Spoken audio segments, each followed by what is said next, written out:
On a scattering of islands in Indonesia lives a creature that looks like it wandered out of the Jurassic and never left, the Komodo dragon.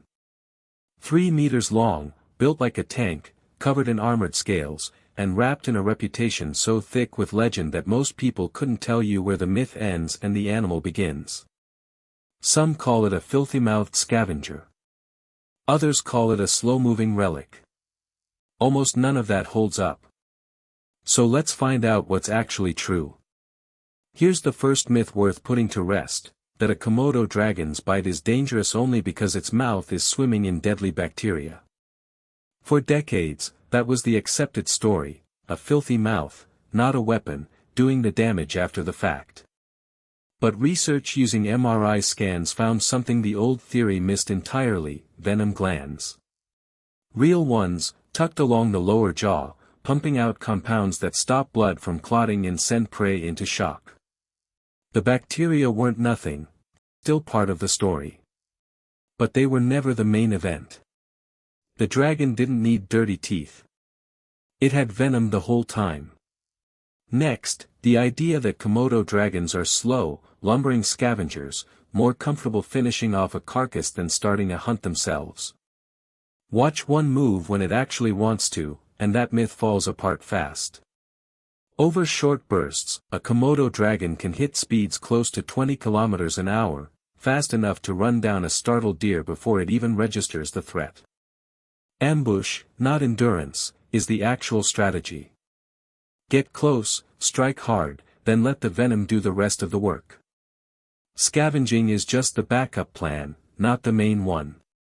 Then there's the assumption that these are strictly ground animals, too heavy, too armored, to ever bother climbing a tree. That one only holds up if you've never met a juvenile.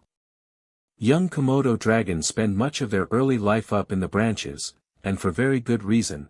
Adult Komodo dragons are known to eat their own young without hesitation. So climbing isn't some cute party trick. It's survival, plain and simple, until the juveniles grow large enough to hold their own on the ground. There's also a quieter myth, that Komodo dragons are solitary loners with no complexity to their social lives at all, just isolated animals crossing paths by accident. In reality, when a carcass draws a crowd, a strict pecking order emerges almost immediately. Larger, dominant dragons eat first, smaller ones wait their turn at a respectful distance, and confrontations are settled with posturing, hissing, and body language far more often than outright violence. It's not a chaotic free-for-all. It's closer to a hierarchy, quietly enforced, generation after generation, on islands where the rules rarely need to be written down twice. One more myth worth mentioning, that female Komodo dragons always need a male to reproduce, the same as most other reptiles people are familiar with. Actually, several captive females have reproduced entirely on their own, through a process called parthenogenesis, producing viable offspring with no father involved at all.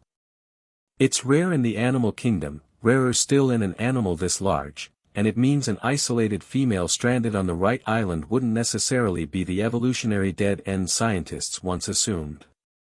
And perhaps the biggest misconception of all, that this is a modest predator, content with rats and the occasional unlucky bird. In reality, the Komodo dragon is the largest lizard on Earth, and an apex predator in every sense of the word. It has been documented taking down water buffalo many times its own size, a hunt that can take days, as the animal patiently tracks its wounded prey across the island using a forked tongue built to taste the air itself, following a scent trail invisible to almost everything else alive. So what is the Komodo dragon, once the myths are stripped away? Not a sluggish, half-venomous scavenger limping through outdated headlines, but a precise, patient, socially aware predator, millions of years in the making, still ruling its island world exactly as it always has. Maybe that's the part nobody tells you, the truth was always more impressive than the legend.